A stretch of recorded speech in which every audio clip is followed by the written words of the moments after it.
agradecerles a todos ustedes la predisposición por estar a esta hora y escucharnos. La idea es compartir una forma de hacer o de llevar adelante tratamientos conservadores desde el punto de vista endodóntico. La suerte de trabajar tanto tiempo de la mano con odontopediatría me dio la oportunidad de poder aprender muchísimo de ellos, ¿cierto? Muchísimas gracias, Hugo, y desde luego la Asociación Mexicana de Endodoncia. Ojalá les resulte entretenido la charla de hoy. Vayan anotando, si les parece, algunas preguntitas que puedan llegar a tener para que las conversemos al término de la conferencia, que encantado, si puedo, se las responderé gustoso. Antes de comenzar, me interesa que recuerden los próximos expositores, disculpen, ahí están los próximos expositores, tanto la doctora Claudia Brizuela, Raúl Yalú y Felipe Restrepo, extraordinarios, como para que podamos seguir aprendiendo a través de esta modalidad online, ¿no? Ha venido realmente estupendo el poder compartir y colaborar a través de la pantalla, achicando tanta distancia. Si hay algo que uno aprende en estos momentos, es que realmente los paradigmas que antes se aceptaban sin cuestionar, hoy por hoy es sano cuestionarlos un poquito. Los biomateriales y las nuevas tecnologías vinieron a ayudarnos justamente para aquello. Entonces, lo que hoy yo les voy a comentar es mi forma de ver los tratamientos conservadores. Después de leer, es imposible estar de acuerdo con todos. Yo creo que no hay forma de poder estar de acuerdo con todo lo que uno lee, pero sí aprende de todo lo que uno lee y escucha. Entonces, justamente, citando a un filósofo, José Ortega y Gasset, evidentemente lo importante es que de esta charla salgan dudas de lo que uno les está tratando de transmitir, porque puede llegar a ser un paradigma incuestionable hoy para algunos, pero dentro de 4 meses cambiar radicalmente, y uno tiene que estar siempre permeable a ir modificando su forma de ver la odontología. Es un proceso dinámico, el estudiar es dinámico, y por ende al momento de entregar una información, yo tengo la tranquilidad de poder mostrarles lo que yo hago, y junto con el equipo lo hacemos. Es imposible pensar en trabajar si uno no tiene un equipo multidisciplinario e interdisciplinario.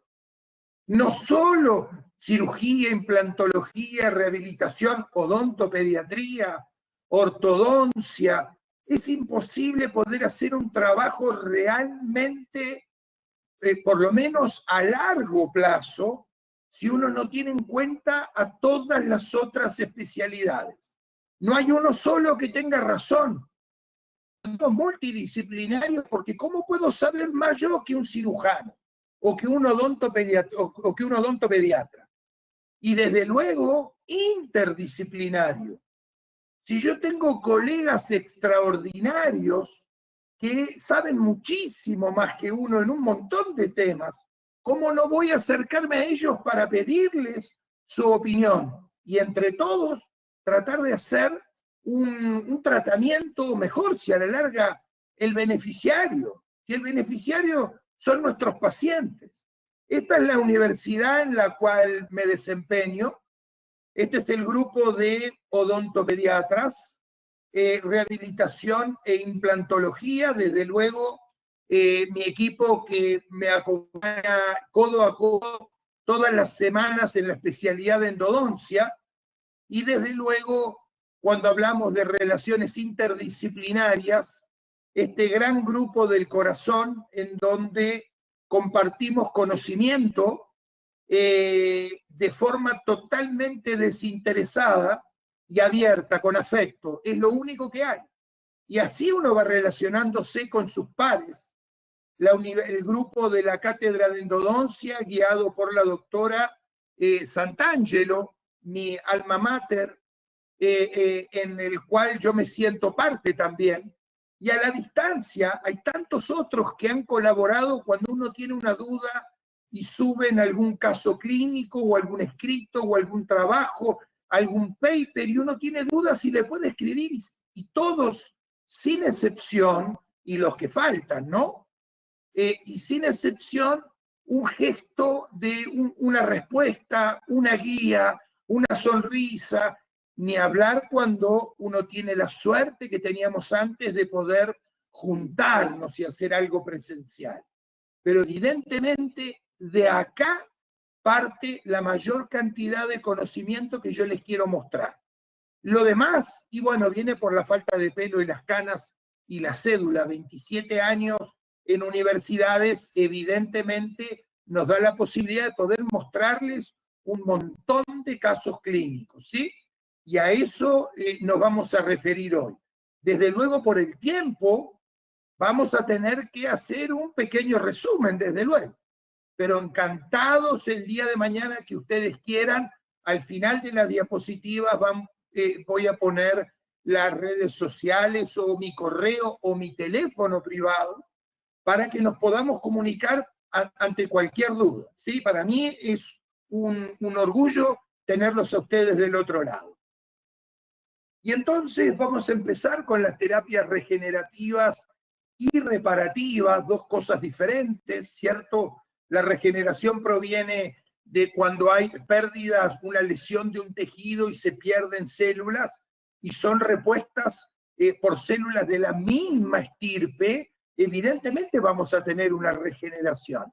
Diferente si las células que poblan el lugar lesionado son parecidas, entonces no vamos a tener un tejido idéntico, vamos a tener una reparación. Y así tenemos que ir viéndolo paso a paso en el resto de los tratamientos que tengamos que ver. Vamos a hacer un diagnóstico pulpar. Antes uno daba una opinión y automáticamente tenía un tratamiento. Hoy hay muchas variantes que uno tiene que tener en cuenta.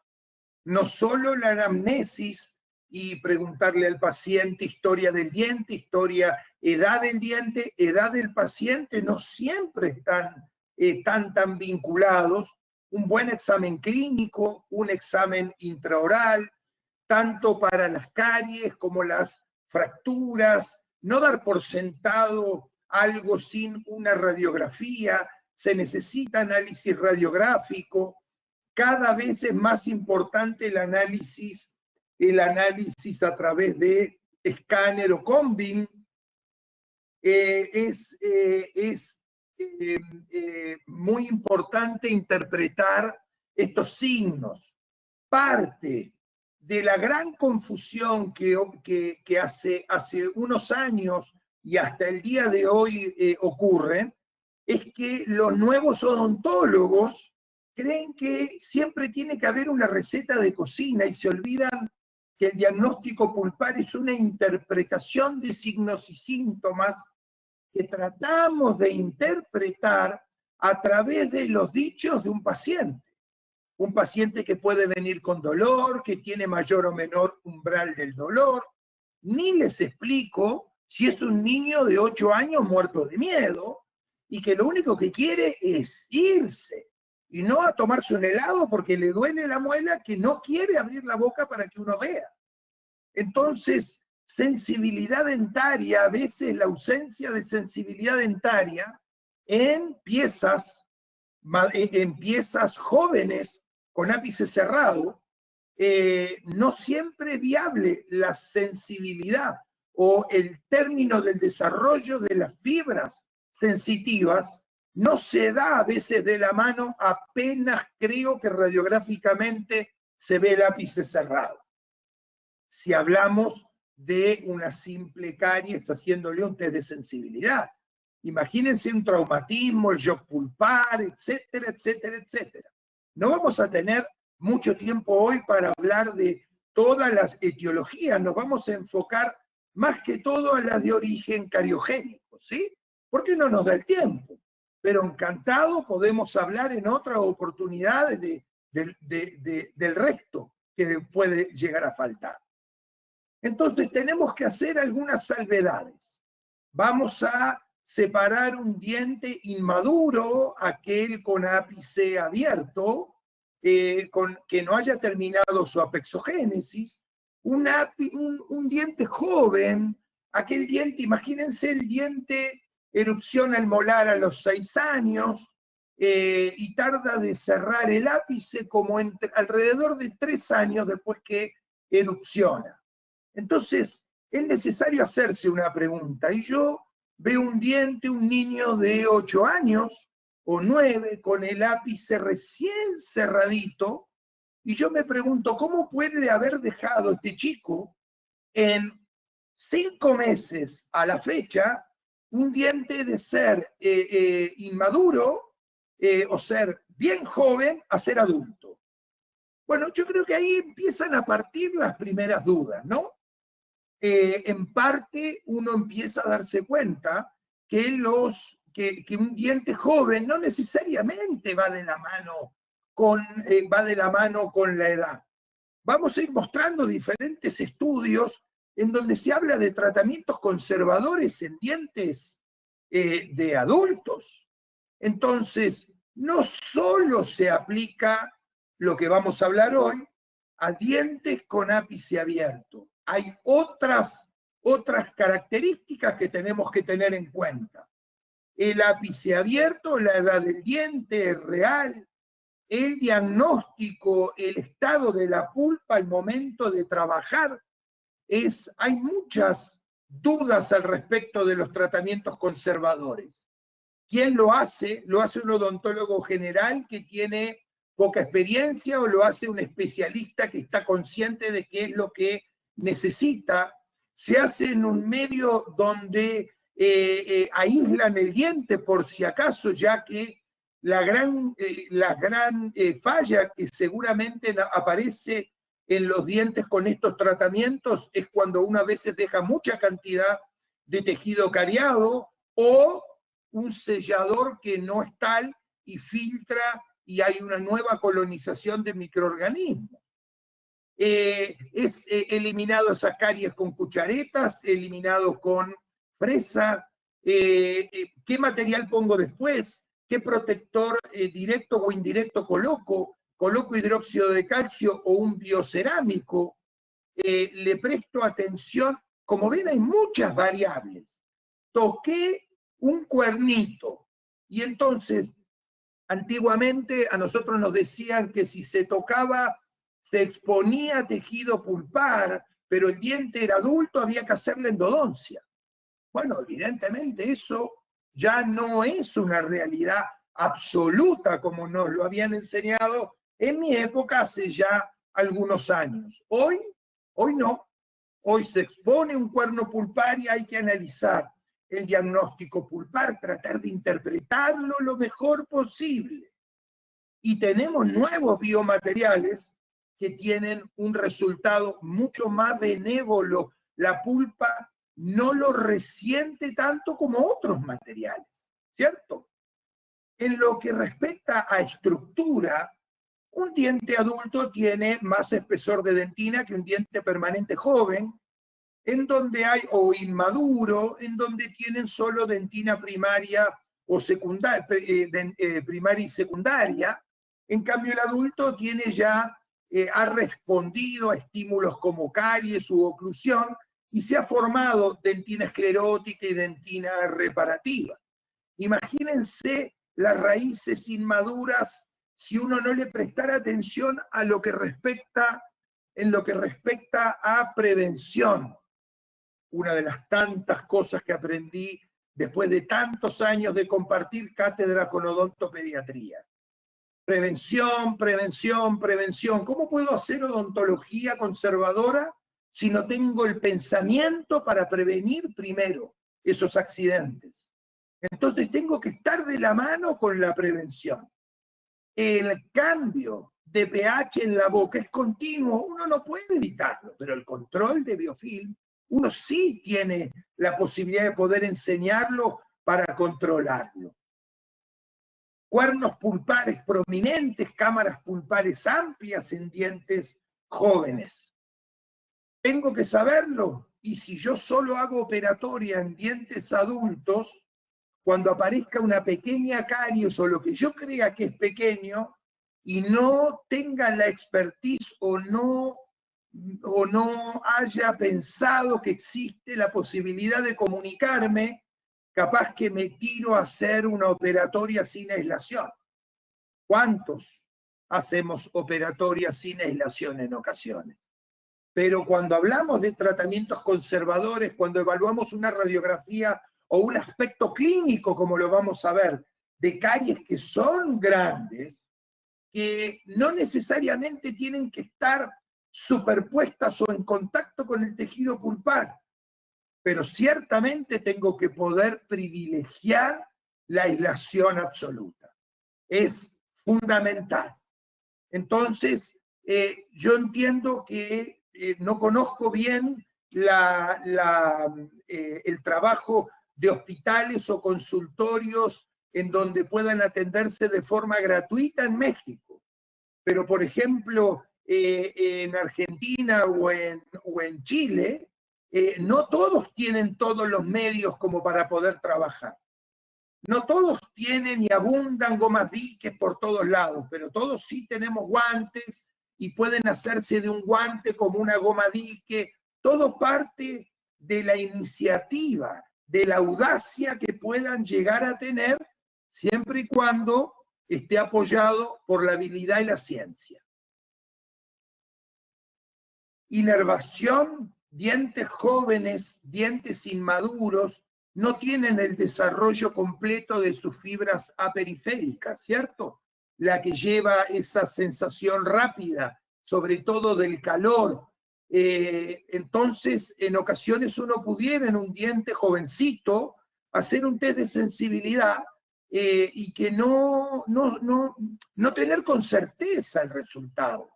Entonces, uno inexperto no debe a priori pensar que estoy en presencia de una necrosis e inmediatamente ya aislar como para hacer una endodoncia. Siempre pensamiento conservador, voy despacio. Si total tengo todo el tiempo del mundo para hacer una endodoncia. Hasta el día de hoy, en la nueva IADT, en la guía 2020, que nos compartieron, de la cual uno puede actualizarse en la parte de traumatismos, en cada momento que llegan al tratamiento de un diente joven, y uno dice, bueno, ahora va a decir, haga la endodoncia. Inmediatamente uno lee, se realiza la endodoncia siempre y cuando aparezcan más de 1 o 2 signos que tengan que ver con la necrosis de la pieza. Significa, existe la posibilidad de que haya un error en la lectura en el diagnóstico. Entonces prevea, si de todas maneras usted ve un ligamento periodontal ensanchado o una pequeña zona, bueno, inmediatamente usted comienza la endodoncia, pero no hacerla cuando hay dudas. Si hay duda, esperen, no corran. No tenemos por qué tener todas las respuestas, y menos con chicos, con pacientes jovencitos, chicos, niños. Es mucho más complicado. Entonces, no tenemos por qué tener todas las respuestas en el instante. Y aunque podamos llegar a tener más o menos experiencia, tampoco seguramente tenemos todas las respuestas al instante y necesitamos solicitar un combi, necesitamos solicitar una interconsulta con otra especialidad, y eso es sano y nos ayuda a involucrarnos entre todos. El paciente es el que mejor lo va a pasar. Cuando hablamos de defensa, desde luego, Primero agradecer al doctor Claudio Boyero, que me compartió estas diapositivas y que ha hecho él, parte de esa amistad entrañable sin egoísmo, ¿cierto? Es extraordinario cuando uno puede mostrar trabajos de colegas en donde pueden ver la dentina de dientes jóvenes y una dentina de un diente adulto, donde ya hay formación de dentina esclerótica, como se ve acá, o dentina reparativa a expensas de cámara, ¿cierto? Siempre anteponiéndose a la zona de desmineralización, zona de destrucción, ¿cierto? Entonces, es importante saber que estamos en presencia de piezas, de dientes que tienen la posibilidad de defenderse. ¿Pero cómo? Entonces, si tienen la posibilidad de defenderse, ¿por qué no le hago un tratamiento conservador a un diente adulto? Y porque creo que en algún momento nos quedamos que esos tratamientos conservadores solo valía la pena hacerlo. Claro que en aquel entonces no teníamos los biomateriales que tenemos hoy, eso es real. Tenemos el hidróxido de calcio que hay que rezarle el Padre Nuestro cada vez que uno se levanta. Pero ciertamente hoy hay materiales que son mejores. Entonces, en aquel momento se hizo lo que se podía hacer. Hoy por hoy tenemos que rever estas nuevas instancias. Lo mismo que cuando hablamos de histología, ¿cierto? Cuando hablamos de histología podemos evaluar un diente joven cuando hay una gran cantidad de células y vasos sanguíneos, y a medida que va aumentando la edad, van disminuyendo los vasos y en ciertos casos aumentando las paredes de los mismos. Yo por eso coloqué la tesis doctoral del doctor Boyero, extraordinaria, y habla específicamente acerca de las modificaciones histológicas con respecto a la maduración. ¿Sí? Es realmente muy interesante, pero ciertamente cuando uno habla acerca de la disminución de los vasos sanguíneos, la disminución de las células, el aumento de las fibras, en ningún momento dice que se eliminan, que no hay más células, que el tejido pulpar ya no tiene posibilidad de defenderse, que es inútil hacer ningún tipo de tratamiento. De hecho, dependiendo de los estudios que unos vean, ustedes pueden encontrar trabajos en donde se habla de tratamientos conservadores con un éxito de 90% en pacientes menores de 40 años y un éxito de más del 70% en mayores de 40 años. Entonces me pregunto, si yo tengo hoy 50 años y tengo una caries que es importante, a mí me encantaría que me traten. Yo no digo que no me van a tener que hacer endodoncia. Yo digo, me encantaría que me trate a alguien que por lo menos tenga un pensamiento conservador e inmediatamente empiece a evaluar estas otras características.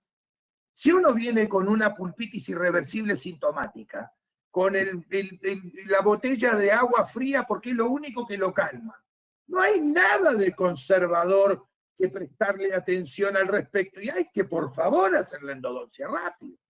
Nadie dice que el diagnóstico de endodoncia no hay que hacer endodoncia, todo lo contrario.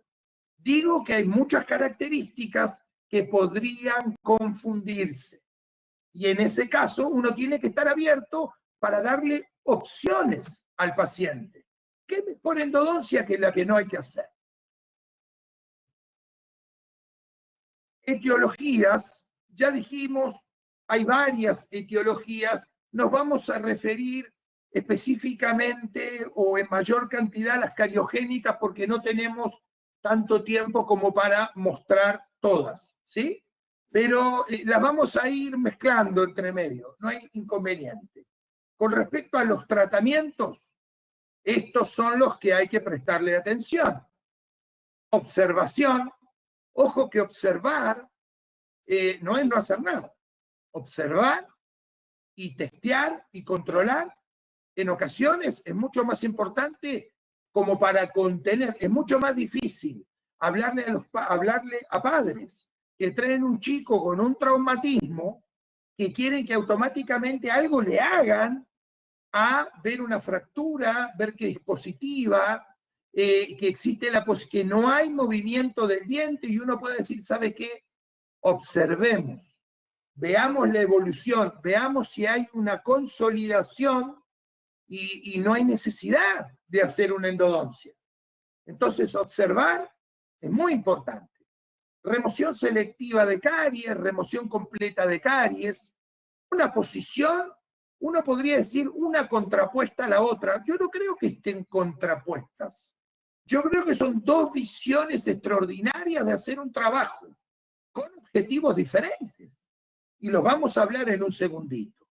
Recubrimiento pulpar directo, cuando pasa un tiempo, como muy bien nos explica Sveck en su trabajo en el 78, las primeras 24 horas la contaminación está en superficie, de 24 a 48 empieza a irse un poquito más hacia la profundidad, para lo cual uno, si la exposición en una fractura, por ejemplo, el paciente viene de 24 a 48 horas después, uno, y capaz que no tendría que pensar solo en una protección pulpar directa, capaz que una pulpotomía superficial o una pulpotomía de Sveck sería como lo más indicado.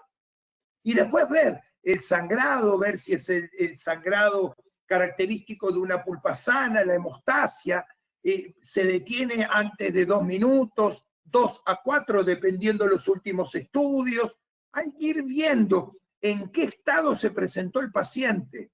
Es mucho más exitoso un tratamiento, una protección pulpar directa o una pulpotomía de Sveck en un paciente con traumatismo que un paciente que ha sido la pulpa expuesta por caries.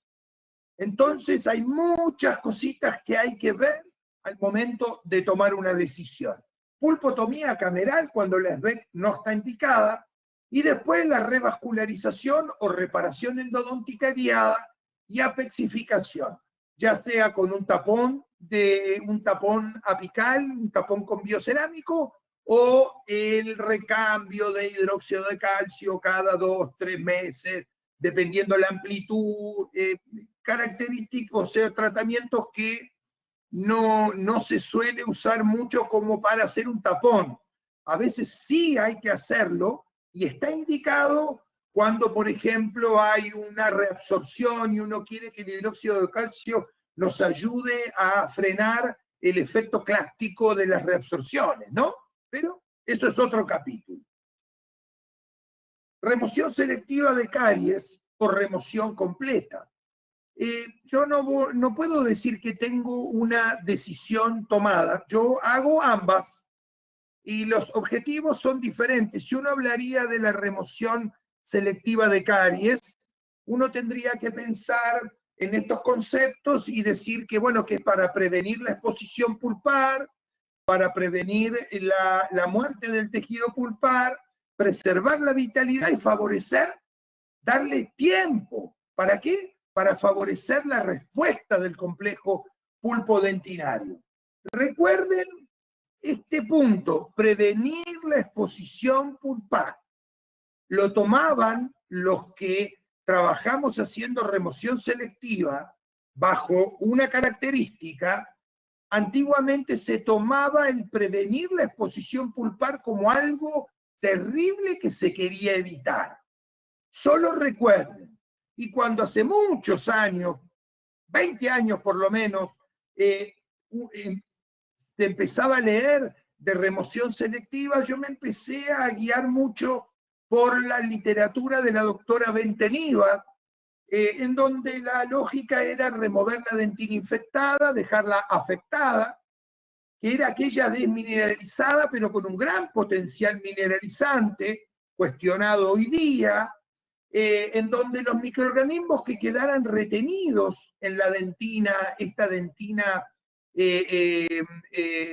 afectada, no iban a generar inconvenientes porque iban a quedar encerradas entre la dentina y un sellado hermético, con paredes limpias de caries y un sellado hermético. Y la lógica era, en ausencia de sustratos, los microorganismos morían o por lo menos no generaban daño. Y eso le permitía al diente tiempo, sobre todo cuando era un diente inmaduro, ápice abierto, para darle tiempo para que termine de formar la dentina parietal, el espesor y sobre todo la longitud.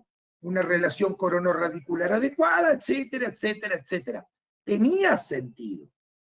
En el 2016 se hizo un consenso entre diferentes colaboradores a nivel internacional en donde dijeron, bueno, evidentemente nos gusta, pero nos gustaría poder concentrarnos dónde es dentina infectada y dónde es dentina afectada, pero clínicamente. ¿Cómo hago para saberlo? Tiene mucho que ver la experiencia, es cierto, pero así todo hay un montón de trabajos donde muestra que gente experimentada quiere sacar esa dentina y a veces siempre termina sacando más dentina de la que debe.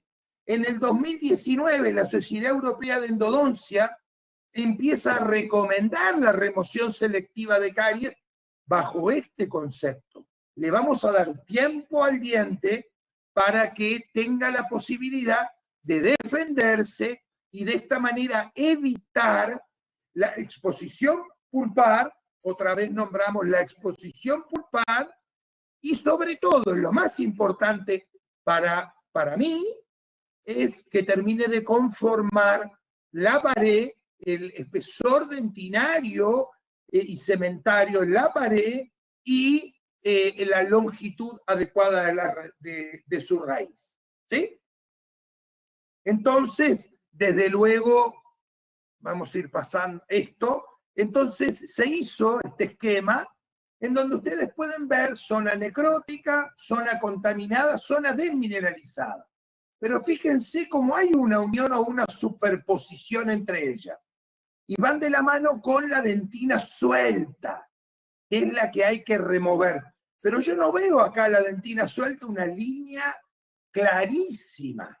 Ni acá veo una línea clarísima en donde si saco esto no quedan microorganismos. O sea, uno tiene que saber que cuando uno deja la dentina desmineralizada, aquella dentina que tiene aspecto de cuero, la que uno la siente un poco durita, pero si agarra la sonda y le quisiera hacer una línea, una raya, lo podría hacer. Esta dentina es la que habría que dejar. Pero uno tiene que saber que queda con microorganismos. Ahora, si yo busco el tiempo para que esta pieza responda y cierre el ápice, bueno, entonces no lo encuentro, yo en lo personal, no lo encuentro mal, a sabiendas de lo que les voy a decir más adelante, de que evidentemente el doctor Domenico Ricucci, con sus trabajos y sus exposiciones, que les recomiendo por favor, léanlo todos los trabajos que él expone, donde muestra clínica e histología. Y ahí entonces el doctor les muestra, yo tengo la posibilidad de mostrarles un par de recortes de sus publicaciones, en donde muestra, quedó dentina afectada con microorganismos. Pero cuando hablamos de dejarle tiempo al paciente para que termine de formar la longitud y el espesor dentinario, no está tan malo pensarlo. Fíjense en este caso en particular. En la clínica se le había pasado por alto al alumno de la universidad la caries, y cuando vio la radiografía vio esto y pensó que era una gran cámara pulpar, porque el chico tenía 8 años. Cuando se hace un análisis más exhaustivo, evidentemente era una gran caries.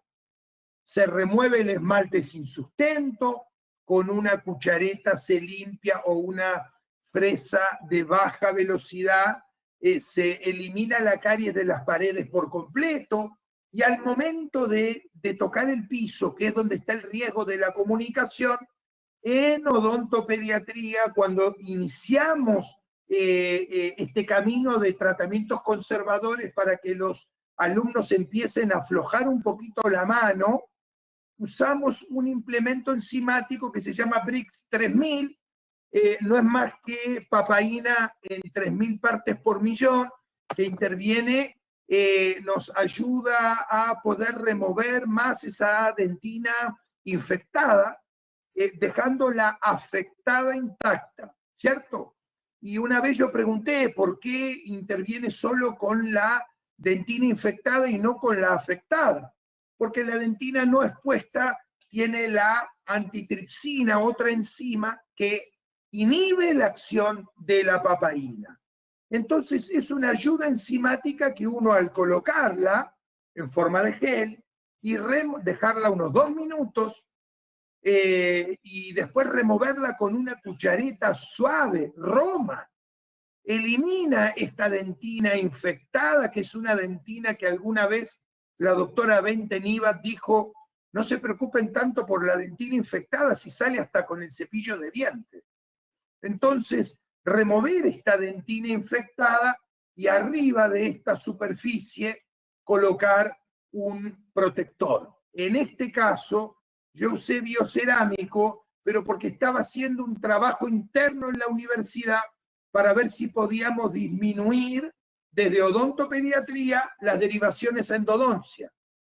Y evidentemente, si el tratamiento está bien hecho, el diagnóstico es el correcto, y el tratamiento se hace siguiendo un patrón establecido, entonces pudimos disminuir. Hasta ahora todavía no tenemos todos los resultados como para poderlos mostrar, pero hasta ahora los resultados nos han dado casi un 60% de disminución de derivaciones a endodoncia. Muchas veces uno deriva solo mirando una radiografía. Mirábamos una radiografía inmediatamente en el pasillo de las universidades, uno decía, sí, por favor, para endodoncia, o porque es que le molesta con el frío, y uno miraba una caries grande y decía, claro, es para endodoncia. Está bien que venga endodoncia, pero capaz que vamos a hacer un tratamiento conservador, no un tratamiento endodóntico, convencional, ¿sí?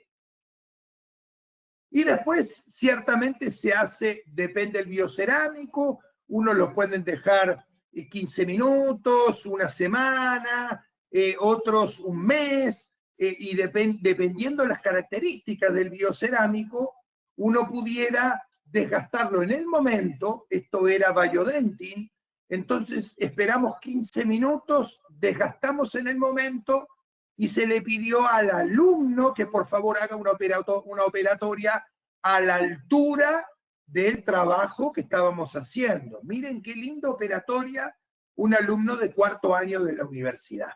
Extraordinario, ¿cómo no aplaudimos, cierto? Entonces sellamos, blindamos la entrada o la posible entrada de microorganismos por oclusal, y le damos tiempo para que el cuerpo responda, para más adelante ver cómo queda, ¿cierto? Ahí está el trabajo terminado. En una cita, en ocasiones, tener un biocerámico que endurece rápido, en manos inexpertas es un problema, pero en manos que ya lo hayan probado, hayan tenido esa curva de aprendizaje, es extraordinario, porque uno termina en una cita y no tiene que volver a trabajar con el niño generando otra vez ese rapport.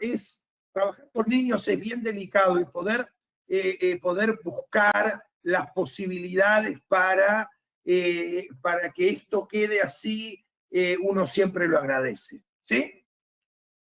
Materiales para poder usar los de siempre: hidróxido de calcio. A muchos les gusta el óxido de zinc-eugenol, o sea, a mí me encanta. Yo si pudiera lo usaría hasta como perfume.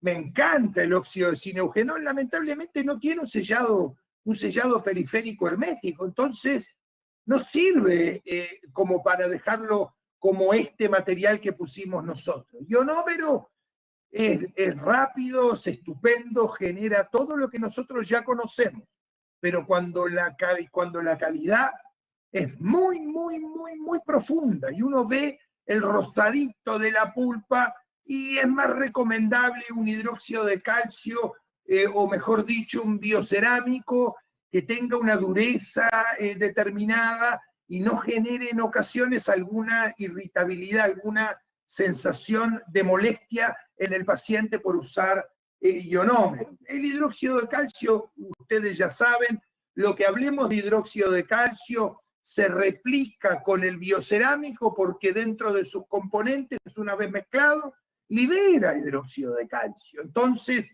va a generar la misma liberación de factores, factores bioactivos como el factor de crecimiento transformante beta 1 y 3, que interviene en la estimulación de la reparación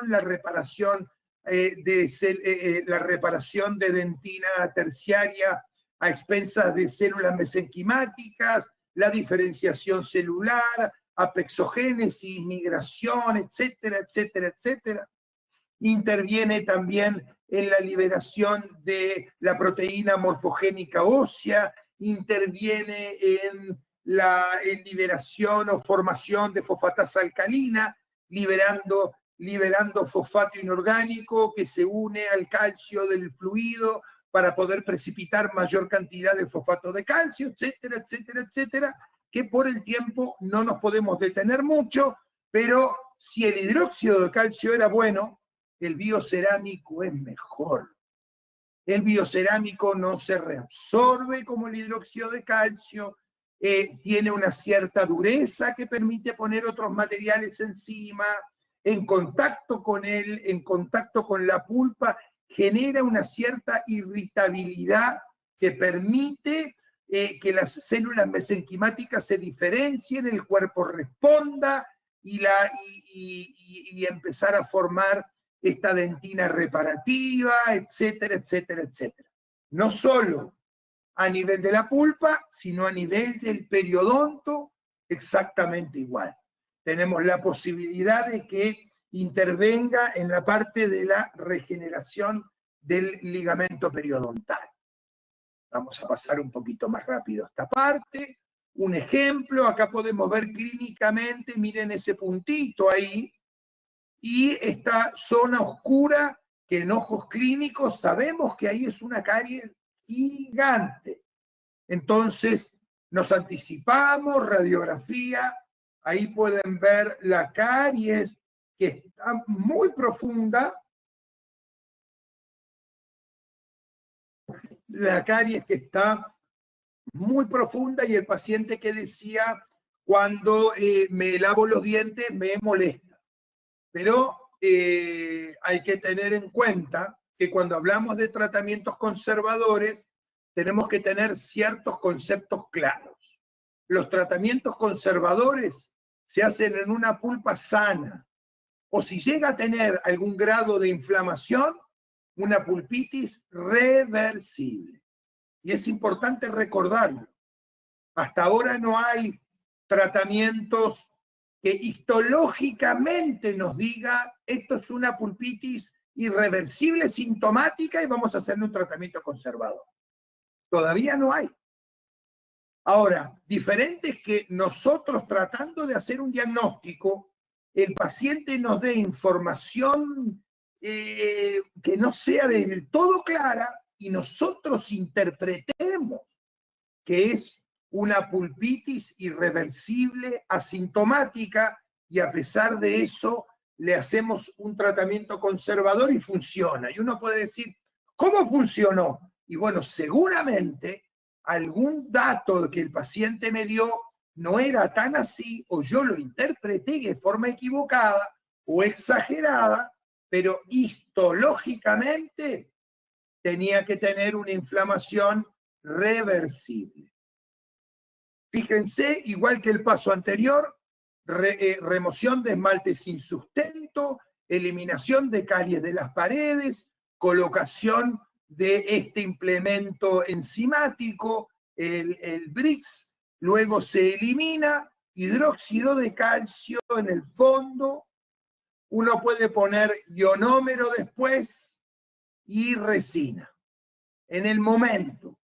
Entonces, el pacientito que venía con molestia, hacemos esta remoción selectiva, dejamos lo que la literatura dice que se puede dejar con un objetivo claro, que es aguantar el tiempo necesario para que termine de formar esta longitud radicular, y en ocasiones uno podría decir, yo tuve la suerte, cuando yo hablo de las grandes mentes, ¿no?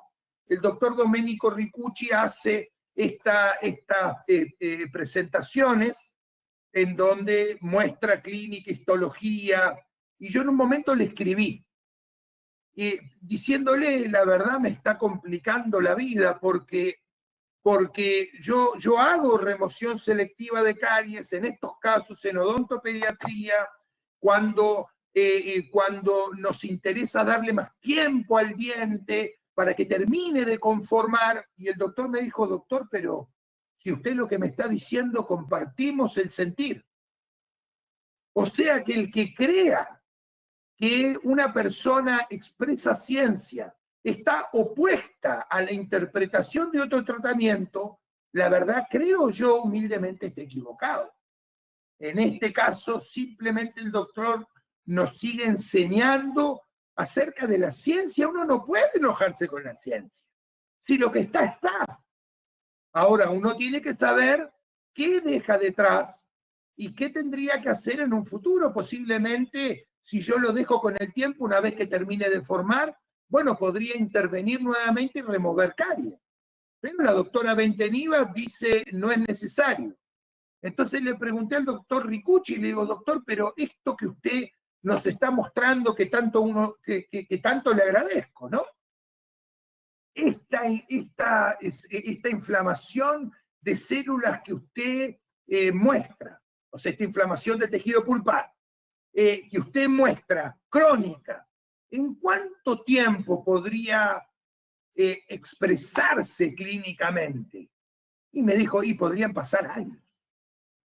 Entonces, uno tiene un margen todavía como para hacer una terapia y después terminar en otra, y entrar y remover el resto del tejido cariado. Pero no nos adelantemos, ya vamos a llegar. Ya hablamos del ionómero y biocerámico, lo mismo que dijimos con el hidróxido de calcio, tiene las mismas cualidades, acuérdense, biocompatible, bioactivo, o sea que va a intervenir de alguna u otra manera generando un precipitado parecido a cristales de hidroxiapatita que se introducen dentro de los túbulos dentinarios generando como tags. Y mientras más, y esos tags, ¿cuándo paran de formarse? Y bueno, la literatura dice que paran de formarse cuando termina el fraguado final. Y hay ciertos biocerámicos, como el Biodentin, por ejemplo, que termina 28 días después. Entonces, durante 28 días se está generando esos tags, que son buenos porque ayudan al hermetismo del sellado que uno coloca, ¿cierto? Entonces, a empaparse de estos biocerámicos y de estos biomateriales. Esto es simplemente un pequeño resumencito como para, en este caso en particular del Biodentin, recordar que al momento que ya termina el amalgamado, que se usa con un amalgamador, genera cuando lo colocan en el diente hidróxido de calcio y silicato de calcio. El hidróxido de calcio obviamente se disocia, el ion hidroxilo y el ion calcio, interviniendo, elevando el pH, haciendo no viable el crecimiento bacteriano, ¿cierto? Por eso, aparte es bueno la alcalinidad de estos biocerámicos, aparte de intervenir con la fibronectina, y el ion calcio, como dijimos, liberar estos factores bioactivos, factor transformante, beta 1 y 3, la proteína morfogénica ósea, formando carbonato de calcio, que está distribuido en la masa de biocerámico. Entonces, estos son focos de crecimiento que ayudan a que esto crezca y endurezca parejo, ¿cierto? Terminando como resultado final que al unirse con calcio y fosfato del líquido intratubular terminen de precipitar cristales parecidos a hidroxiapatita. Entonces nos ayuda evidentemente en el sellado. Miren esta carie inmensa, remoción de esmalte sin sustento, remoción de caries de las paredes, protección y sellado hermético, control a 3 años, funcional, test de sensibilidad positivo, el paciente feliz, no hubo que intervenir más allá de lo necesario. Después, cuando se hacen estos tratamientos conservadores, se remite a su odontólogo general y se le recomienda que cuando el alumno esté a veces psicológicamente más estable y sin tanto miedo, tenga una maduración mayor que permita poder hacer un trabajo más exhaustivo, si considera, dependiendo de la información que uno le brinda, tendría que volver a intervenir, remover esa dentina afectada, remover de esta manera los microorganismos presentes y volver a hacer el sellado en manos del operatorista. Y cuando hablamos de remoción completa de caries, a esto es lo que nos referíamos. El doctor Domenico Ricucci presenta un montón de casos, yo escogí un poquito nomás, en donde muestra extracción de 2 premolares, vamos a analizar el tejido pulpar, encuentra que el tejido pulpar no tiene signos de inflamación y dice, bueno, entonces vamos a ver cómo está la dentina, y al tratar de ver los túbulos dentinarios no encuentra microorganismos presentes. Entonces asocia la ausencia de microorganismos en los túbulos dentinarios con una pulpa totalmente sana. Y en otro premolar hace exactamente el mismo estudio, analiza la pulpa, encuentra pequeños signos histológicos de inflamación y dice a qué se deberá esta inflamación. Evalúa la dentina y cuando evalúa la dentina encuentra microorganismos alojados en los túbulos dentinarios y asocia desde luego que los microorganismos en los túbulos dentinarios de alguna u otra manera interactúan y forman una inflamación crónica en el tejido pulpar que en algún momento podría generar y desencadenar una respuesta pulpar irreversible. Entonces, que recomienda no hacer remoción selectiva y que hagan la remoción completa de caries. Y fíjense que cuando yo leí este caso, también le volví a escribir, uno siempre molestoso, por eso soy tan agradecido de los colegas que saben más que uno y se toman el tiempo a veces de poder explicarme su punto de vista. Uno tiene que seguir aprendiendo constantemente, por lo menos eso es lo que me pasa a mí. Entonces le volví a escribir y le dije, pero este caso, usted cuando lo presenta lo hizo el mismo odontólogo. Y el mismo odontólogo removió caries acá pensando que ya no había dejado nada. Y evidentemente, histológicamente no dejó nada. Pero acá también creyó que había removido todo el tejido cariado. Pero usted me muestra que así todo quedaron microorganismos. Y él, muy, pucha, qué centrado, me dice, usted tiene razón, pero en este caso, en ocasiones podrían quedar microorganismos atrapados. Pero en el caso de la remoción selectiva, siempre van a quedar microorganismos atrapados. ¿Cierto? Interesante, qué forma de pensar lógica, ¿no? Otro caso del doctor Domenico Ricucci, donde muestra, acá están las caries que va a intervenir. Fíjense, hasta acá, remoción selectiva. Y acá, termina de eliminar el resto de las caries que hay, obligándolo a exponer un poquito la pulpa. Ahí está, a exponer un poquito la pulpa. Hace una protección pulpar directa y después reconstruye. Y la conclusión, que hay varias conclusiones, pero entre ellas, la que más me llama la atención, por eso les dije, recuerden cuáles eran los objetivos de los que hacían remoción, de los que hacemos remoción selectiva de caries en ocasiones, no exponer el tejido pulpar como algo malo. Y el doctor nos entrega estas consideraciones, el manejo del caso presentado, confirma que la ocurrencia de la exposición pulpar durante la remoción completa de caries no es un evento a temer. Entonces hace la protección pulpar directa y en perfecto aislamiento, sin dejar chips de dentina, habiendo irrigado, en este caso irriga con clorexidina, hace la protección pulpar con suavidad y gentileza, la pulpa responde estupendamente bien. Dos posturas. Yo no las veo contrapuestas. Yo veo que una colabora con la otra. Así por lo menos lo tomo yo y me gustaría que ustedes reflexionen. Entonces, en este caso, uno tiene que pensar y decir, evidentemente, la ciencia dice esto, uno puede pensar, esta caries para endodoncia, directamente era para endodoncia porque el paciente tenía molestia cuando se lavaba los dientes. Un paciente adulto. Y yo digo, ¿por qué con el niño, no con el adulto? Entonces, remuevo por completo la caries, se genera la exposición del cuernito, con gentileza lavo, trato de emprolijar la superficie y protejo con un biocerámico.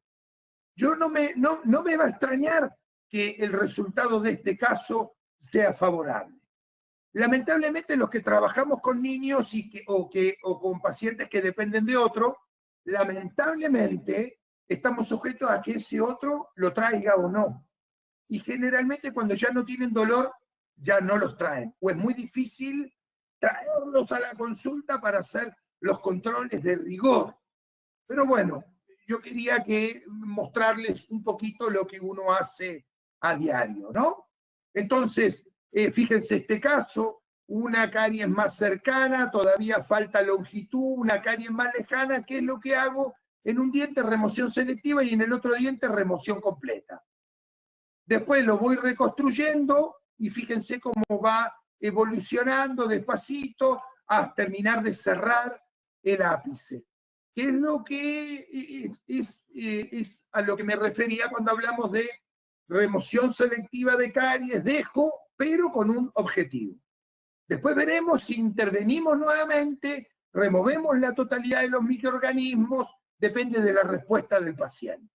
El pronóstico es realmente estupendo si uno lo toma como lo explicamos, con un pensamiento conservador, aislación absoluta, un buen diagnóstico, los materiales a su disposición no tienen por qué ser solo biocerámicos. No tengo biocerámico, tenemos hidróxido de calcio. Y arriba del hidróxido de calcio pondremos ionómero y después resina. Uno tiene que tener el pensamiento conservador y después ir adaptándose cada uno en su entorno. Así por lo menos lo hemos hecho todos los que hemos trabajado en diferentes lugares. Recubrimiento pulpar directo. Y recubrimiento pulpar directo generalmente se da con mejor resultado cuando hay una exposición traumática, ¿cierto? Aunque yo les acabo de mostrar un caso anterior donde hubo una exposición pulpar e inmediatamente le hicimos la protección pulpar directa. Ese es un caso que tiene que ver el tipo de dentina que uno remueve. ¿Qué tanto sangra el tejido pulpar? ¿El sangrado es oscuro o es un sangrado rojizo? ¿Es un sangrado profuso? ¿Es un sangrado que quiero controlar haciéndolo hemostasia y no para después de 2 minutos. Uno retira la motita de algodón o la bolita de algodón humedecida en solución fisiológica, y no para el sangrado, significa que el remanente pulpar todavía está inflamado. Entonces, si uno tiene en cuenta estos parámetros, uno perfectamente puede hacer una exposición pulpar. Gracias a los biocerámicos, y si vieron la primera diapositiva, decía o hablaba, o yo les quería dejar un mensaje acerca de la audacia, pero basada en la habilidad, la experiencia y la ciencia. Bueno, nos permite tener cierto acercamiento a protecciones pulpares directas, pero con tamaños más grandes. Antes decían puntiforme, pequeña, un cuernito, algo insignificante. Hoy hay exposiciones bastante más grandes que uno, si el resto de las características están en orden, uno podría pensar en una protección pulpar directa con biocerámicos y el resultado no estar tan alejado de lo que uno espera. Más trabajos que hablan de tratamientos conservadores en pacientes de 50 años. Claro que en este trabajo separan si es por oclusal o es en la cara axial, superior, inferior, pero lo ponen a la altura de un paciente de 50 años. Yo, hablando de trabajos de pacientes de más de 40 o menos de 40 años, y entre medio de la búsqueda uno encuentra una publicación del 85 donde habla de tratamiento conservador en un paciente mayor de 60 años. Entonces, la edad no puede ser hoy un parámetro, a mi humilde parecer, para no pensar de forma conservadora. Derivan este paciente para hacer una endodoncia, fíjense radiográficamente, no está en comunicación, pero más o menos. Lamentablemente la radiografía no ayuda, acá falta un pelito para terminar el cierre. Fíjense lo joven que es. Este pacientito tiene 8 o 9 años. Entonces, cuando esto era un pólipo gingival, corto el pólipo gingival y miren con lo que me encuentro. Inmediatamente aíslo, remuevo por completo la caries de las paredes y con una fresa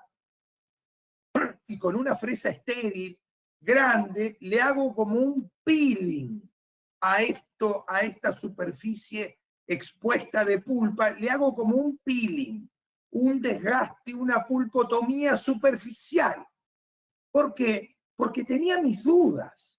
Le hago la pulpotomía cameral, el tamaño, le hago la pulpotomía de Sveck, el tamaño era muy grande, la literatura hablaba de puntiforme, necesito que el cuerpo me ayude, ¿qué tanto va a sangrar?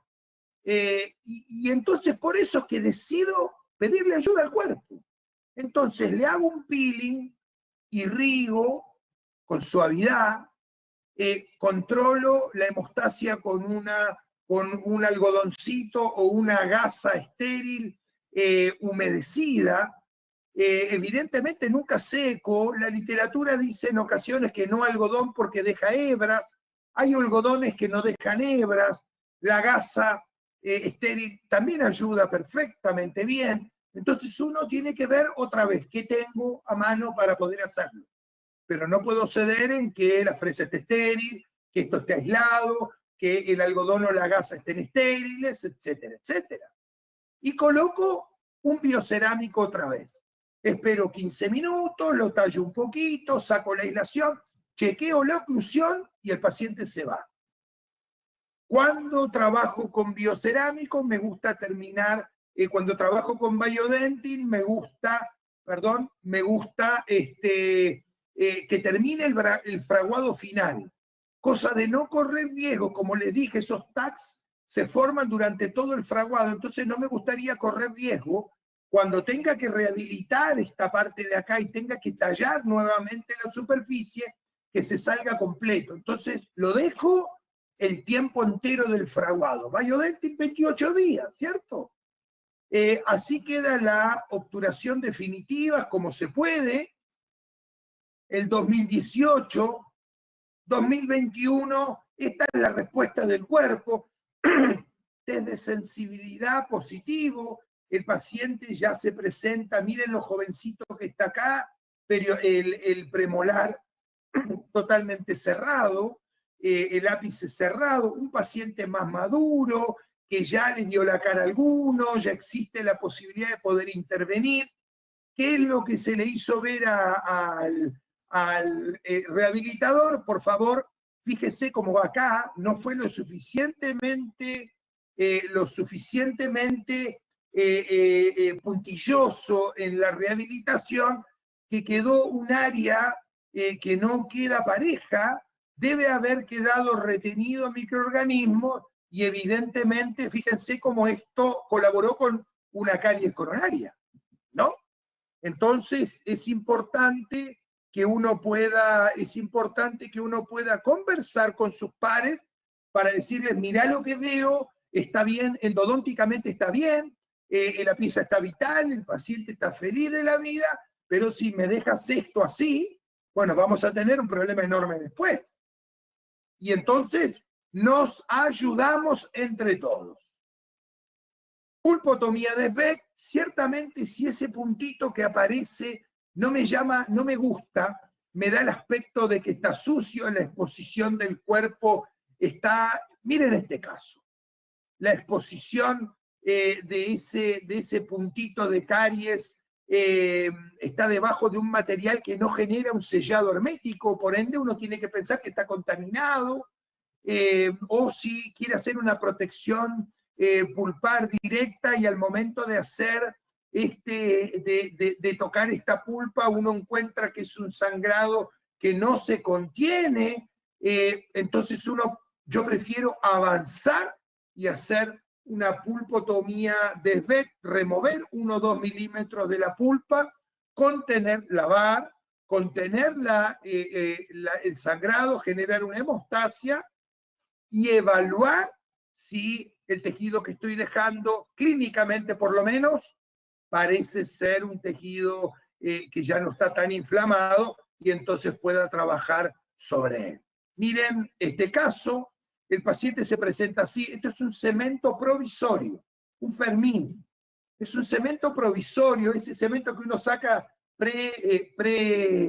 prehecho en un tachito y lo coloca en la superficie. Cuando retiro este material, me encuentro con esto, limpio la carie de las paredes y me encuentro que, miren ahí más de cerca, hay una comunicación, pero no, la verdad no me dio un lindo aspecto cuando lo vi con el microscopio, porque la verdad parecía como sucia alrededor. No me daba tranquilidad.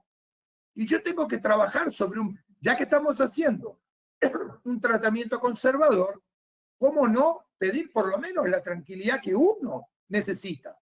Entonces decidí hacer en este caso una pulpotomía de Beck. Obviamente este paciente, sintomatología, una pulpitis reversible. Me molesta con el frío, se va el frío, el dolor se va de forma fugaz.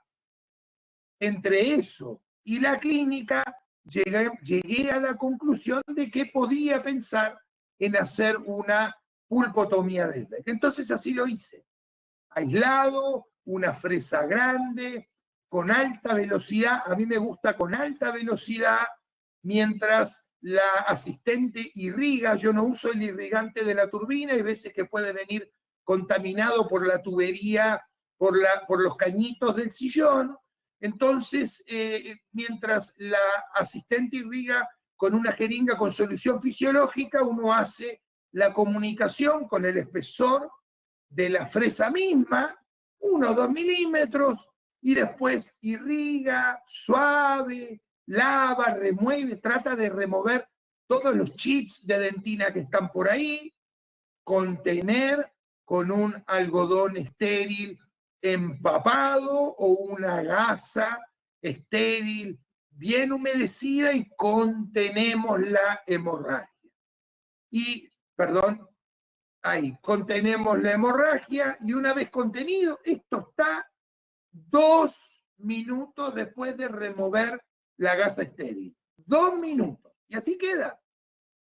Entonces, se coloca el biocerámico, espero, como les dije antes, en lo personal, 28 días, y después vuelve a la cátedra y le digo al alumno, por favor, ahora rehabilítelo usted. Entonces, él rehabilita, talla el biocerámico como si fuese una clase 2, lo rehabilita lo mejor que puede. 3 años después tenemos la suerte que el paciente viene a un control, nos acordamos que le habíamos hecho esto y le pedimos una radiografía, test de sensibilidad, la pieza está vital, funcional, otra vez, miren un saltito que hay por ahí, por favor, una pulidita, al operatorista o a su odontólogo de cabecera que lo revise. Y hasta más adelante poder seguir controlándolo. Entonces, evidentemente, con la clínica viene de la mano la tranquilidad al momento de hacer. Miren este caso realmente interesante que estamos todavía estudiando al respecto para ver la posibilidad de poder publicarlo. Miren ahí, están los dientes temporales, acá. Miren una reabsorción intracoronaria preeruptiva. Obviamente, en la primera instancia no nos dimos cuenta cuándo me llega a mí. A mí me llega recién en esta instancia. Así. Cuando tomaron esta radiografía, no se percataron de esa lesión. Cuando se pierde el temporal, miren la lesión, no se percataron porque clínicamente no se veía con facilidad. Pero cuando me llega acá, ya se había roto un poquito de esmalte y el paciente estaba con una pulpitis irreversible. Ahora, es realmente interesante. En mi caso, la primera vez que yo había visto este tipo de reabsorción intracoronaria preeruptiva. ¿Y qué es lo que hago? Como les dije en las primeras diapositivas. Uno trata de consultar con la gente que considera que tiene esa bondad de conocimiento, no juzga, no prejuzga y de hecho ayuda y colabora. Y creo que fue el doctor Boyero que dijo, yo me acuerdo de una lesión preeruptiva, reabsorción. Esperemos un poquito y entre todos nos pusimos a buscar información, que es la que está acá abajo. Es realmente interesante, pero el tratamiento tampoco difiere de si hubiera sido, en este caso, una caries. Entonces, esa es la pieza. Clínicamente, miren cómo no se veía, apenitas en la fosa distal. Entonces, empezamos a remover esmalte sin sustento, removimos el tejido reabsortivo, y al removerlo más, nos encontramos con tejido pulpar. Entonces, en ausencia de tejido reabsortivo, con el tejido pulpar expuesto, hacemos una pulpotomía de Sbeck, contenemos la hemorragia, hacemos la hemostasia, y ahí está el caso. Protegemos con biocerámico, 28 días después lo hacemos venir, desde sensibilidad vital, ya sin molestia, se rehabilita.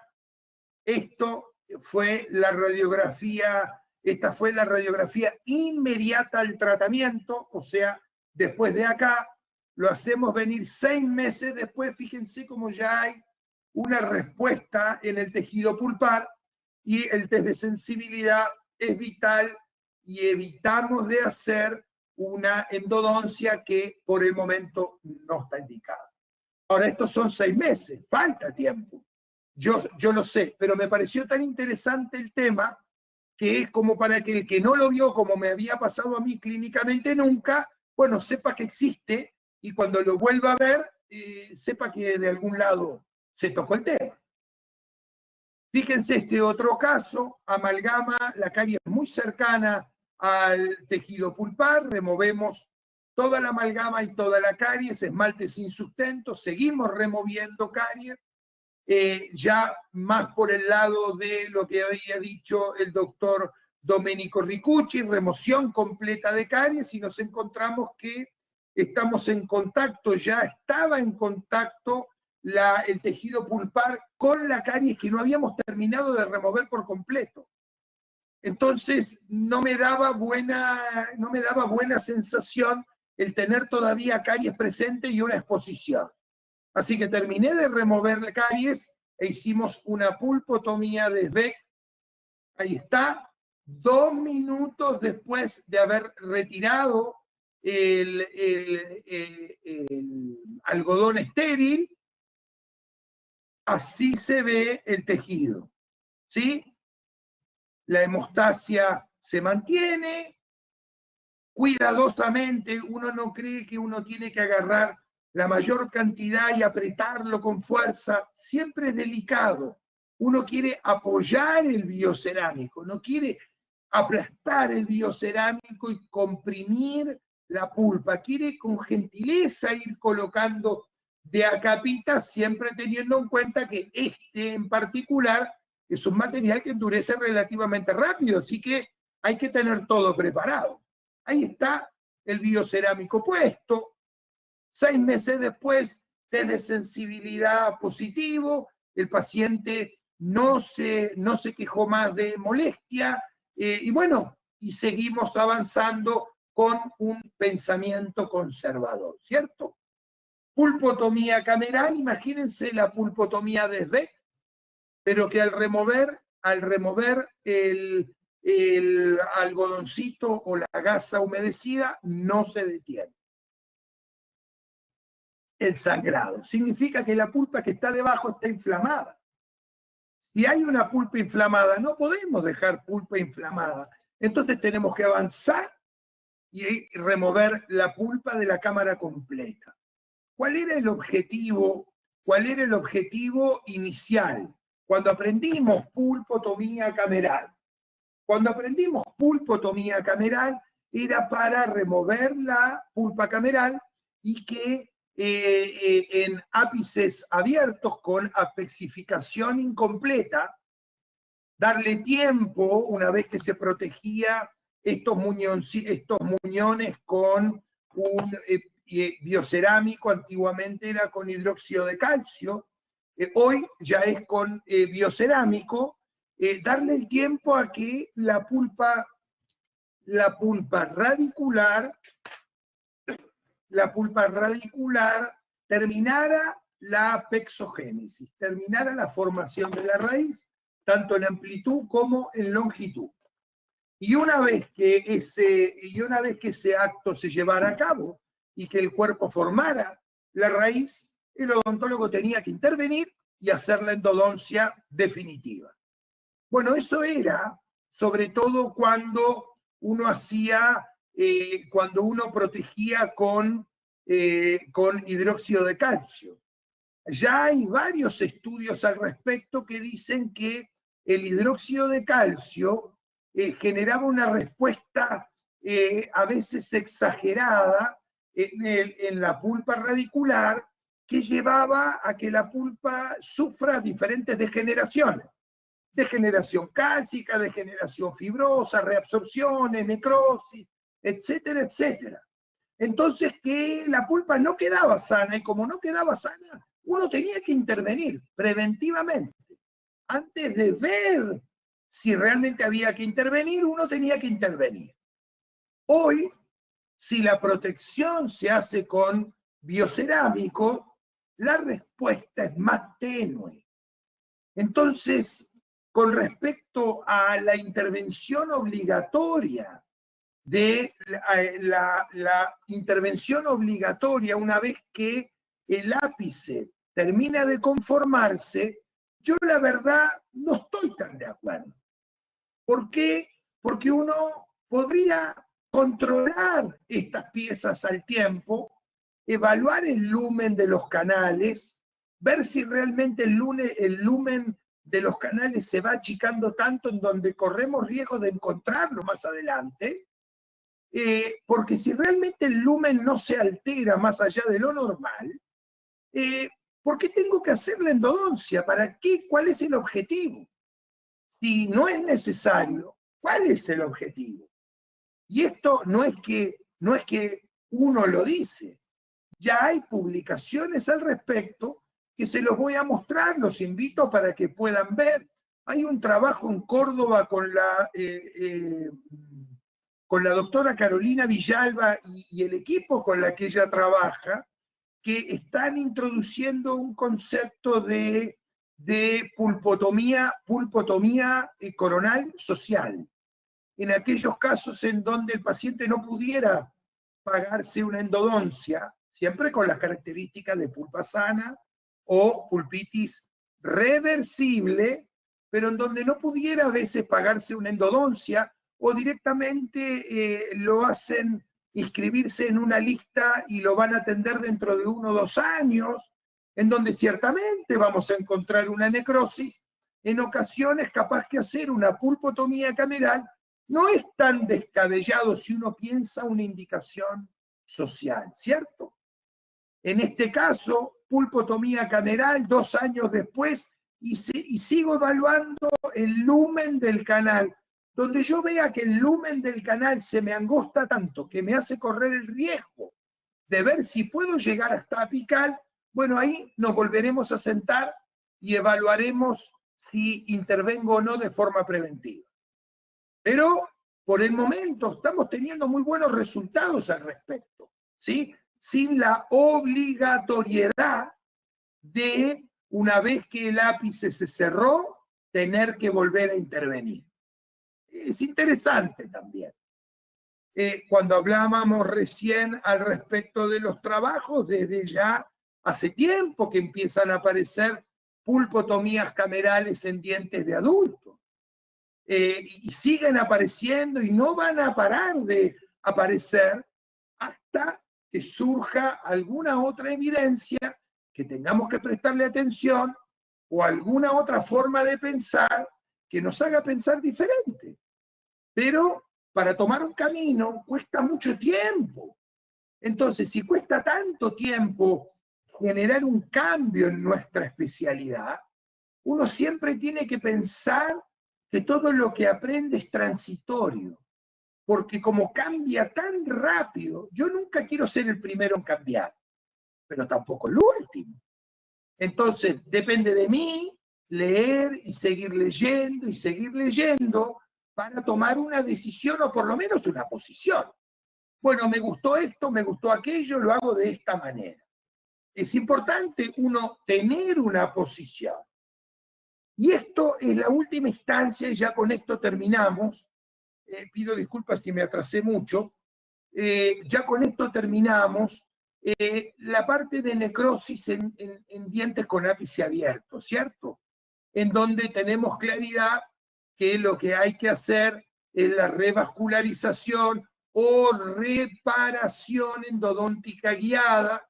Uno sabe hoy día que lo que se forma dentro del canal no es realmente en todos los casos el mismo tejido pulpar que se perdió, la misma dentina, el mismo cemento. Entonces, por eso, en vez de decir una regeneración, en este caso estaría un poquito mejor orientado hacia una reparación, ¿cierto? Entonces, perdonen, ¿en qué consiste el caso de revascularización o reparación endodóntica guiada en un tejido con necrosis, microorganismos múltiples, mixtos, hacer acceso, limpiar bien el canal? Algunos se orientan hacia un raspado intenso, otros dicen las paredes son tan delgadas que hay que tratar las paredes delicadas. Uno coloca el medicamento que es hidróxido de calcio y después de eso algunos usan una pasta antibiótica con 3 antibióticos, con 2 antibióticos, nanofibras de antibióticos, y otra corriente dice, yo no quiero usar antibióticos, yo con el hidróxido de calcio me alcanza, como la Sociedad Europea de Endodoncia. Y después que se cree limpia, o por lo menos compatible con salud, el canal, con una lima se sobrepasa el límite del límite radicular, pinchando el periodonto, y de esta manera generando una hemorragia que conlleva con sí células madre, totipotenciales, con la posibilidad de diferenciarse en tejidos que terminen de conformar el diente que originalmente quedó con las paredes muy delgadas, con una relación coronoradicular desfavorable, con una probabilidad de fractura realmente grande, y el día de futuro lo que pudiera llegar a pasar. Imagínense si esto necrosado aparece con una gran lesión y estamos hablando de chicos de ¿cuánto? ¿5 años? ¿6? ¿7? Imagínense hoy día el bullying que le pueden llegar a hacer a un chico sin un diente. Es realmente complejo. ¿Cómo se lo devuelven? ¿Con algo fijo? ¿Cómo? Si están en pleno crecimiento. ¿Removible? Que no se le vaya a mover en el colegio. Es realmente complejo. ¿Cuál es el objetivo? Bueno, los objetivos son varios. El primero, que mantenga el diente en boca la mayor cantidad de tiempo posible. Idealmente, hasta que llegue a los 18 años, donde el desarrollo craneofacial se termina. Entonces uno, no sé, me volví a golpear en un deporte, entonces me lo rompí, bueno, ¿qué vas a hacer? Hicimos todo lo que pusimos hasta ahora, bueno, ahora sí te puedo poner un implante, o puedo hacer alguna otra cosa que no puedo hacer con un chico de 8 años. Entonces, mantener el diente en boca. El éxito depende qué literatura leemos. Diógenes nos orienta y nos dice 3 éxitos. 3. Éxito clínico, o sea, que no haya dolor, que esté funcional y que no haya signos de infección. Éxito radiográfico, que continúe la formación radicular tanto en amplitud como en longitud. Y el éxito histológico, hacerle test de sensibilidad o algún otro de vitalidad como el Doppler, por ejemplo, y evaluar que realmente la vascularización se recuperó.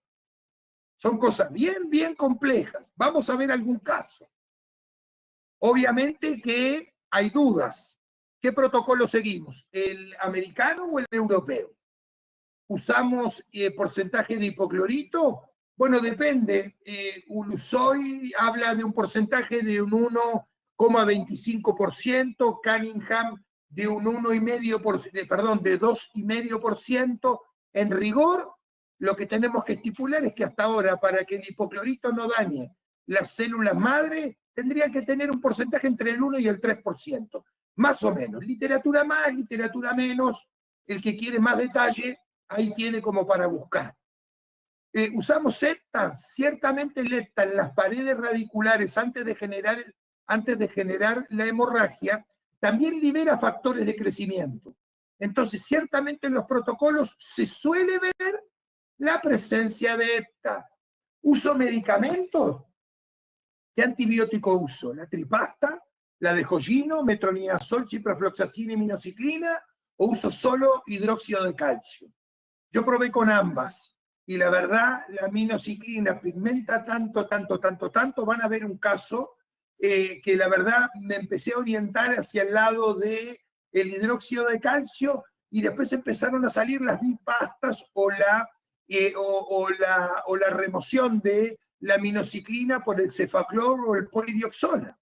Pero cuando empecé a leer un poco más me encuentro que la corriente europea habla de hidróxido de calcio solo. Y la verdad yo tuve muy buenos resultados usando solo hidróxido de calcio. Entonces, en mi caso, tomo la postura, limpio bien con hipoclorito, 20 ml al 2,5%. Desde luego, les recomiendo usen la irrigación con presión negativa, es lo que más seguridad van a tener, más cuando hablamos de un ápice abierto. Limpio suavemente las paredes, hidróxido de calcio, y ese es el único medicamento que pongo. Pero después, ¿con qué?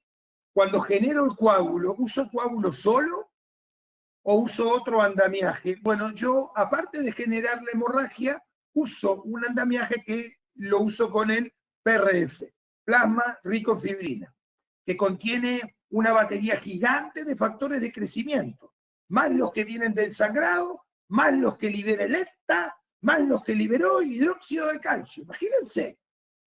Y ahí trato de ver si es que tenemos en este protocolo buenos resultados. Y si nos acompañan los buenos resultados, uno sigue leyendo, pero sigue aplicando un protocolo que le da esos buenos resultados, ¿cierto? Y al final, ¿qué células se forman? Y bueno, los estudios que hoy están al alcance, uno puede ver que como no tiene un control en este tipo de protocolo, en este tipo de tratamientos, ya hay otros tratamientos de inyección con un precipitado especial, trabajado genéticamente. Ojalá, yo no sé si de eso va a hablar la doctora Claudia Brizuela, pero extraordinario las publicaciones y el trabajo que están haciendo la doctora y su equipo con respecto a tratamiento regenerativo. Extraordinario. Así que es como para prestarle atención y buscar y leer todo lo de la doctora junto con todos los otros doctores que trabajan al respecto. Pero hablan de que hasta ahora por lo menos lo que se forma es una suerte de célula, es una suerte de tejido fibroso, cementoide y osteoide. Claro, si uno se pone a pensar, es lo que libero cuando pincho en el periodonto, ¿cierto? Y acuérdense que dentro de eso, si había infección, tienen los restos epiteliales de Malacés, ¿cierto? Restos epiteliales de Malacés que en ausencia de infección tienen la posibilidad de poder continuar la formación radicular. Hay mucho como para poder leer y seguir conversando. Vamos a ver algunos casos. Este es uno de los primeros casos que hicimos, 2009, el americano, el protocolo americano, el de Banchitro. Usamos metronidazol, ciprofloxacina y minociclina. Este es el diente original. Yo estaba haciendo el tutor de tesis de Angie, que fue el que hizo la parte clínica. Y entonces se limpió con hipoclorito, se colocó hidróxido de calcio 2 semanas, después se removió el hidróxido de calcio y se colocó la tripasta antibiótica, se la dejó 3 semanas, creo, y después se removió la tripasta, se generó la hemorragia, solo la hemorragia, sin PRP, ni PRF, ni IPRF, ni ningún otro precipitado, y en contacto con el sangrado se colocó MTA y después se selló de forma coronal. Fíjense, 2011, 2 años después, cómo se ve perfectamente bien cómo creció más en longitud y fueron cerrando sus paredes. Ahora uno puede decir, doctor, pero qué desprolija la raíz. Y sí, es lo que el resultado que salió. 2009, 2016, ya el niño de 8 años tenía 15, pero teníamos un problema. Miren lo que hace la minociclina. Es terrible la minociclina. Entonces corrí un riesgo que uno debe aclarar. Está contraindicado un aclaramiento en dientes en jovencitos, se corre un riesgo de reabsorción grande, hay que tener muchos cuidados, pero lamentablemente al paciente, vamos a llamarle C, ya estaba teniendo problemas en el colegio. Entonces, la abuela vino y por favor a pedir a ver si podíamos ayudarlo al respecto. Bueno, se hace lo que se puede, la idea era acompañarlo hasta cuándo, acompañarlo hasta que por lo menos cumpla 18 años. Y bueno, se crece con 16 años, después con 17 años, 18, 11 años después del tratamiento, el diente en boca y todavía la coronita presentaba cambios de coloración. Así que justo había cumplido años hacía una semana y le regalamos una coronita de porcelana para que la verdad no tenga más ese inconveniente, pero ciertamente nunca pudimos controlar el color oscuro que trasciende a través de la dentina con el uso de la aminociclina. Este es otro caso, usamos el mismo protocolo, este es otro caso en donde solo usamos hidróxido de calcio, no usamos tripasta antibiótica, y en este caso sí empezamos a usar PRF.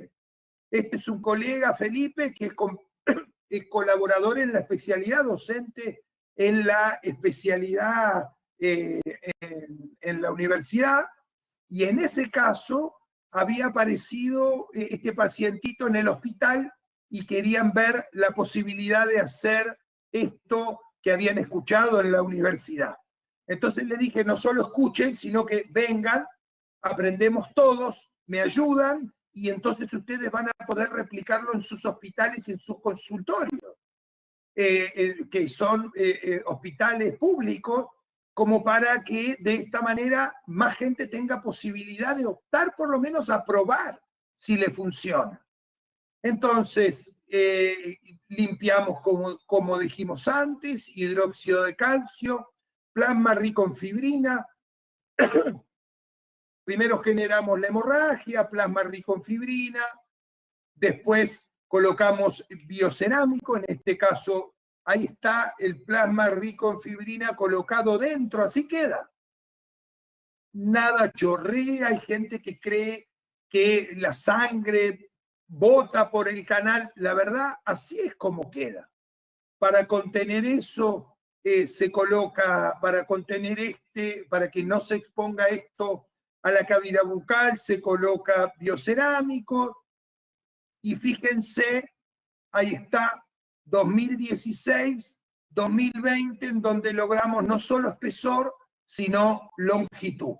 Ahora, todavía test de sensibilidad no arrojó positivo. Entonces, tenemos 2 de 3 éxitos. El paciente era del hospital donde trabaja el doctor Clinton. El último caso al respecto, en la universidad, el mismo protocolo, hidróxido de calcio con PRF, ahí está la medicación que fluye a través de la fístula. Una vez que la fístula desaparece, removemos el hidróxido de calcio, lavamos, generamos la hemorragia, y ¿dónde está la hemorragia? Agarramos el PRF, lo colocamos dentro, mezclándolo con la hemorragia, lo sellamos con biocerámico, ahí está, la radiografía inmediata, miren el espesor de las paredes, súper delgadito. Miren la edad del pacientito, tenemos temporales todavía. 10 meses después, miren la formación parietal y la longitud. Entonces, seguimos leyendo para modificar el protocolo en la primera de cambio que algo nos suene mejor. Pero por ahora, este protocolo nos viene resultando bien. Entonces, vamos a seguir entregándole como primera opción, en estos casos, la reparación endodóntica guiada o la revascularización.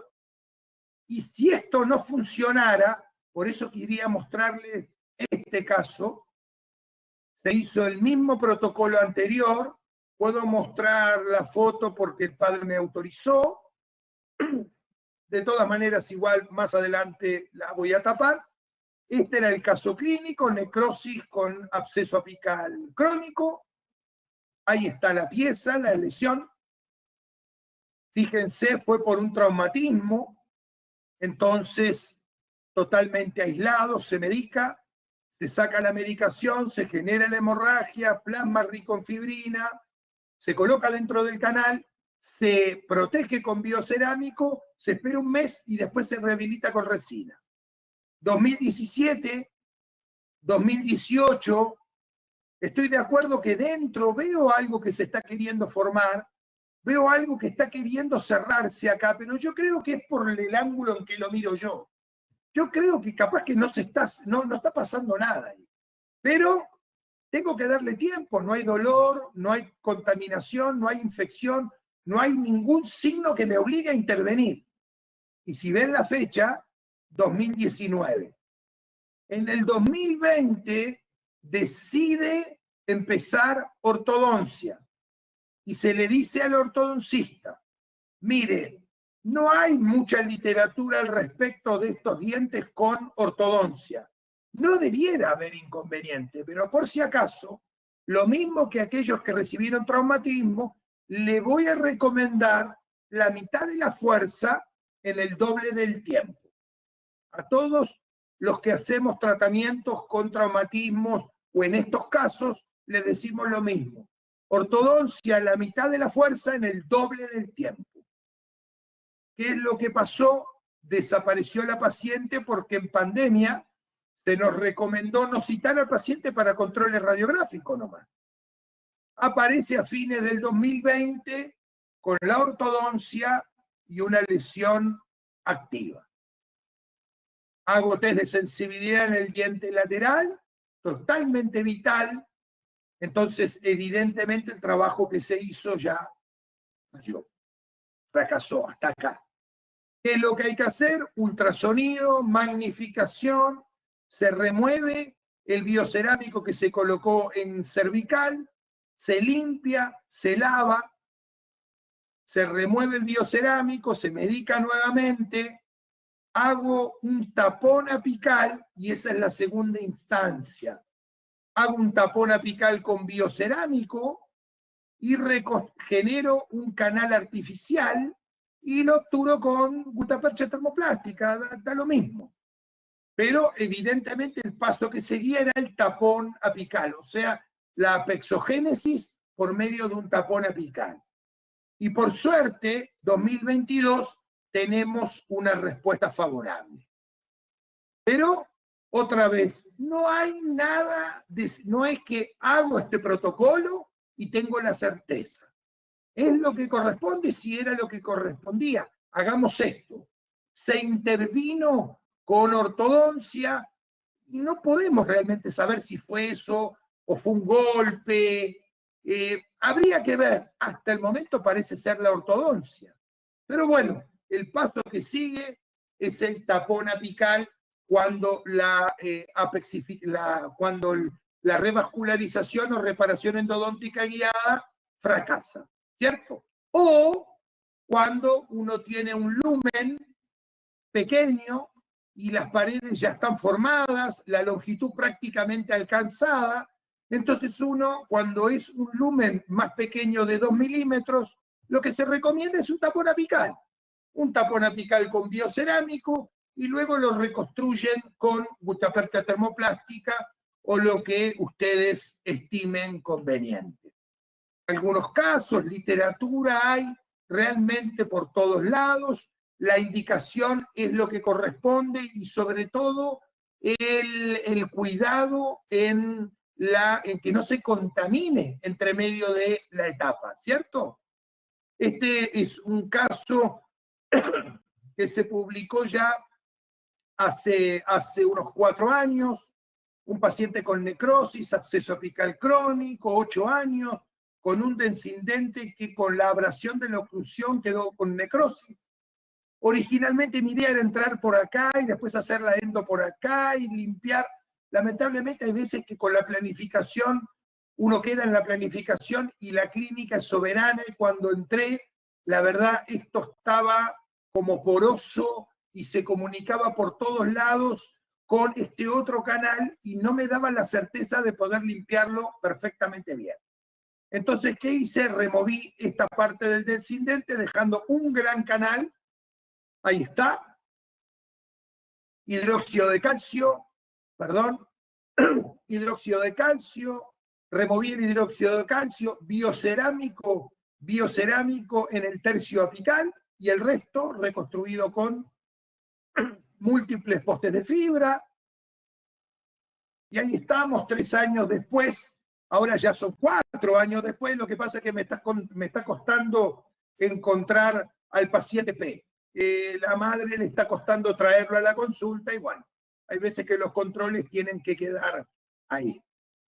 Y el último caso, un caso interesante, un premolar en la universidad, miren la parte clínica, una caries que generó una necrosis, pero miren, esto es la radiografía como ustedes lo verían, como lo vemos nosotros con una radiografía convencional. Había una fístula porlingual tan importante que le mandamos a pedir un escáner. Y cuando hicimos el corte, fíjense la lesión, el canal abierto hacia lingual.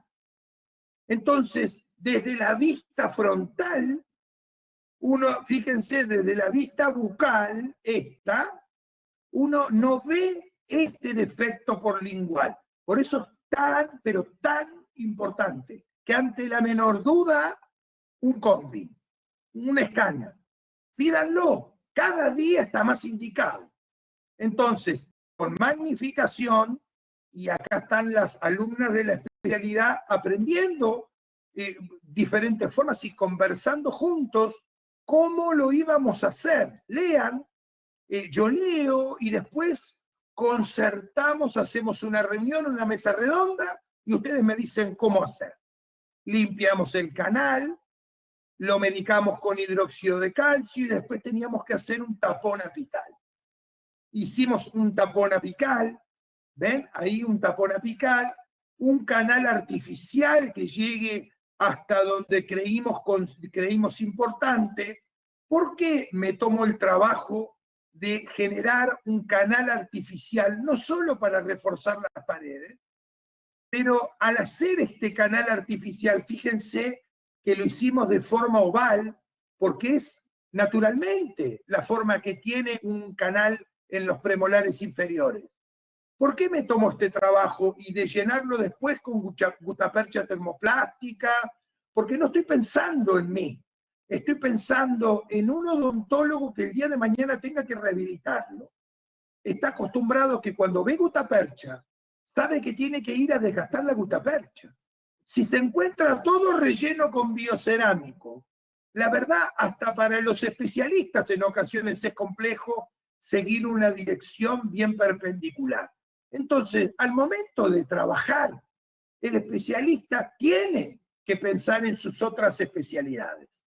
Tiene que pensar en los otros colegas que van a venir más adelante. Entonces se obturó con gutapercha termoplástica de canal artificial y se selló. 6 meses después, uno ve que hay una ligera mejoría, por lo menos, es poquito, es reciente. Pero también quería mostrárselos como algo para recordar la visión que es necesaria de solicitar con el escáner. ¿Sí? Muy bien.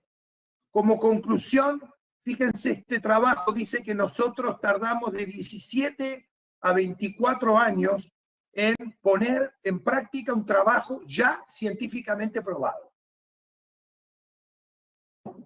Y la idea es que todos los que están escuchando no tardemos tanto tiempo en pensar de forma conservadora.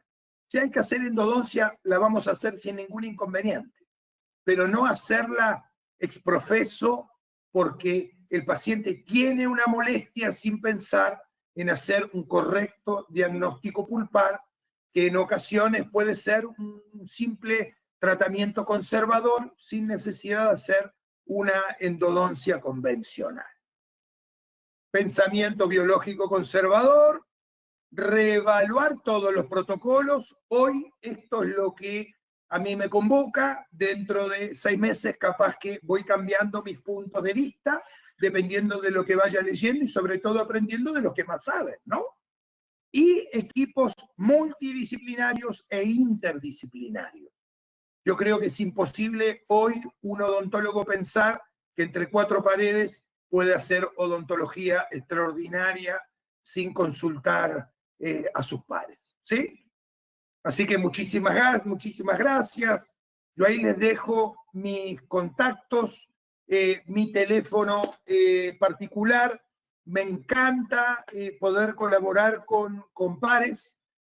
Yo les pediría solo por un tema de gesto, en pandemia no podemos tener los teléfonos encima, ni cerca, quedan en los lockers, entonces el llamado telefónico a veces no se puede contestar, pero WhatsApp les puedo asegurar que encantado de la vida los respondo.